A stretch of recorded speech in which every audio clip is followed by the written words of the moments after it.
All of his co-workers were gone. What could it mean? Stanley decided to go to the meeting room. Perhaps he had simply missed a memo. No matter how hard Stanley looked, he couldn't find a trace of his co-workers.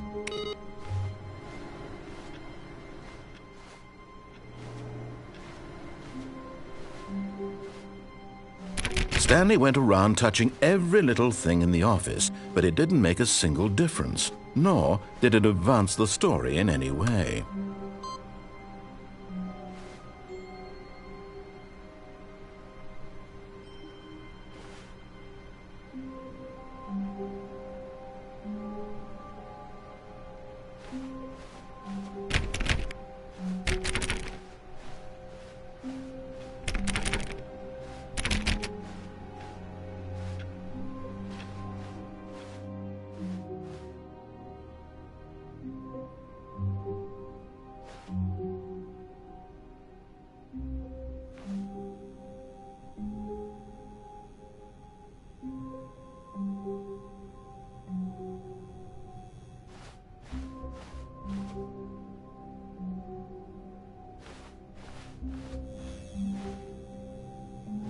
Oh, good. You notice my sign. Yes, I have something very exciting to show you.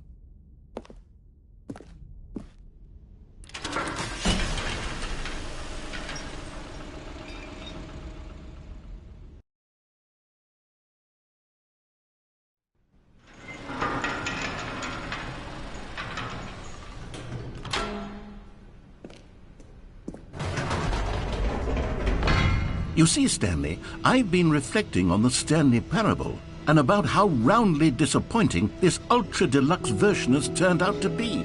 The original Stanley Parable was a landmark, and any new content for it should live up to that legacy. So forget this ultra-deluxe nonsense. I say we take it one step even further. Which is why I'm very proud to announce for the first time ever, the Stanley Parable 2.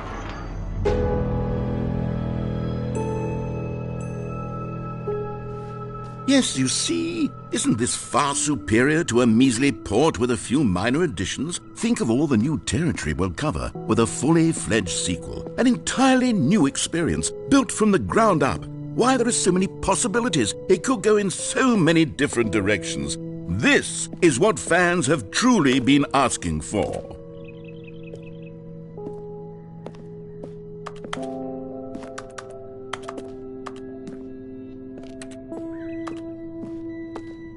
Calling it the Stanley Parable 2 is just so much catchier than Ultra Deluxe, don't you think?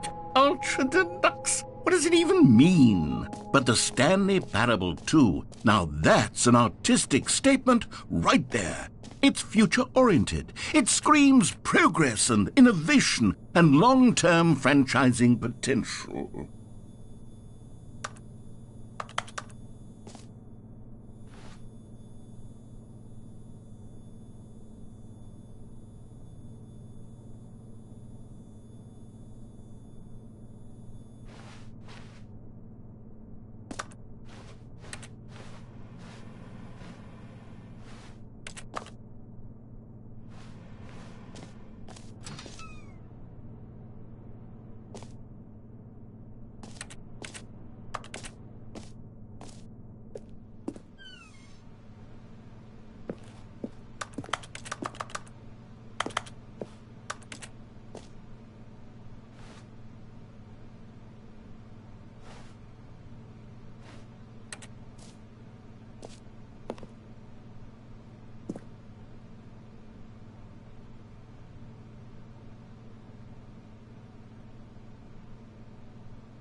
Now, to be clear, I haven't quite nailed down what exactly the Stanley Parable 2 is going to be, but let's take a look at some of the features I've been developing for it.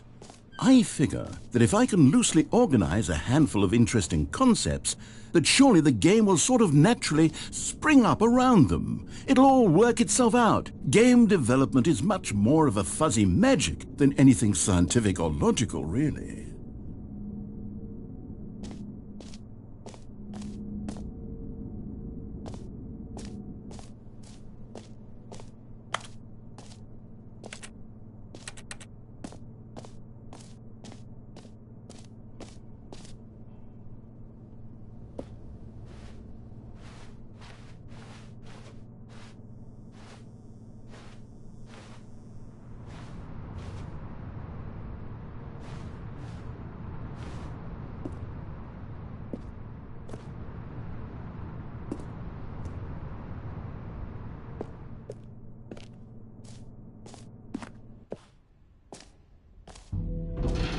Here we are. Go on, try out some of the new features.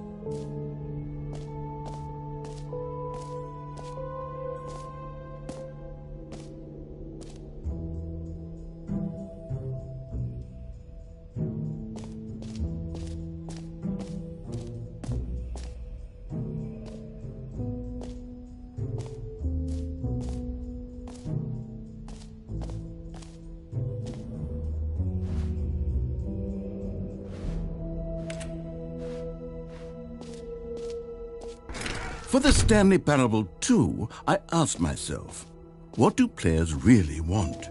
And of course, the first and most obvious answer is that they want to be individually recognized and validated as people.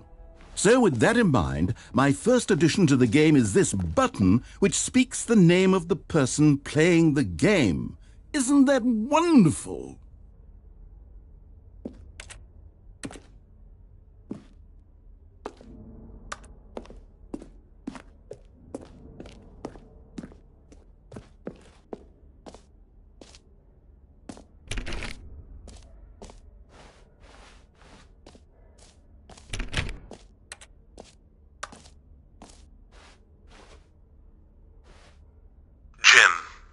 Sorry, I should have clarified. Right now, the button only says the name Jim. But of course, in the final game, this button will say your name, whatever name that is. Here, let's have you role-play as Jim to really simulate the full experience of this feature. Just play along. I promise you'll love it. Okay, here we go. Let's take a deep breath, clear your mind, forget whoever you are, and simply become a person named Jim. I want you to imagine yourself living as Jim, sleeping and waking as Jim, falling in love and being heartbroken as Jim, seizing all of the world's possibilities as Jim, and as Jim watching your dreams crumble into dust. Do you feel it deeply? Are you really, truly Jim right now? If so, then please step forward and press the button.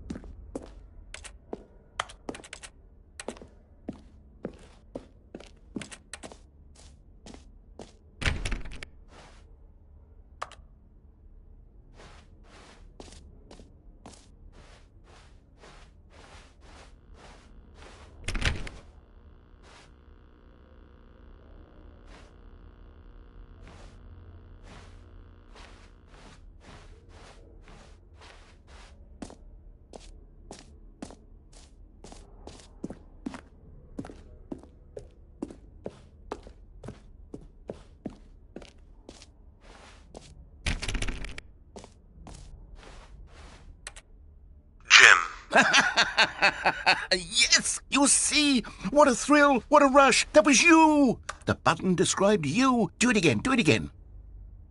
Jim. Ooh, it hits even harder the second time. If this were the only new feature in the Stanley Parable 2, it would still be worth the money. Let's take a break from the Jim button. I'm too emotionally drained from all of this personal validation. Jim. Whoa there, cowboy. Sometimes a person can be too much Jim. I'm putting the Jim button away. Otherwise, soon you'll start to lose all Jim. sense of who you actually are. Jim.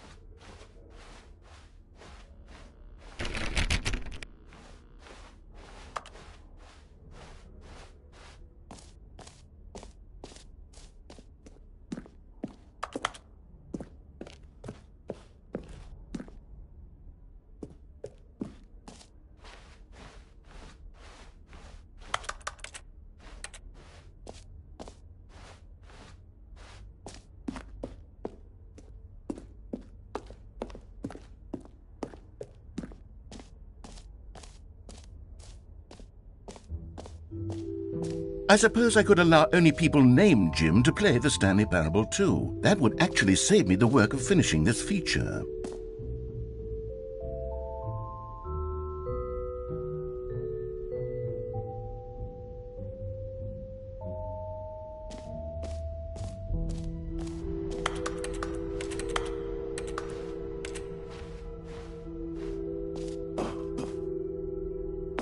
An epilogue would be fun, wouldn't it, Stanley? Yes, it will go at the end of the, well, we'll figure that out later.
Now, here's something special. You remember that broken test trophy that got left in the game on accident?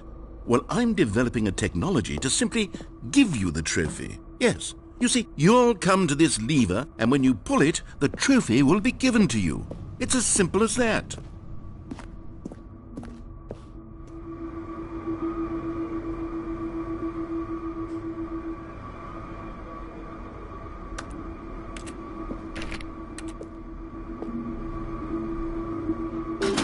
Okay, perhaps I should have clarified. This is technology that will exist. Right now, the trophy is still fully broken. I'm not a wizard, Stanley, but I guarantee it will be fixed in the sequel to at last satisfy the hordes of ravenous fans all over the world who have been uproariously demanding this feature. Gamers, we hear you, and I promise it will happen.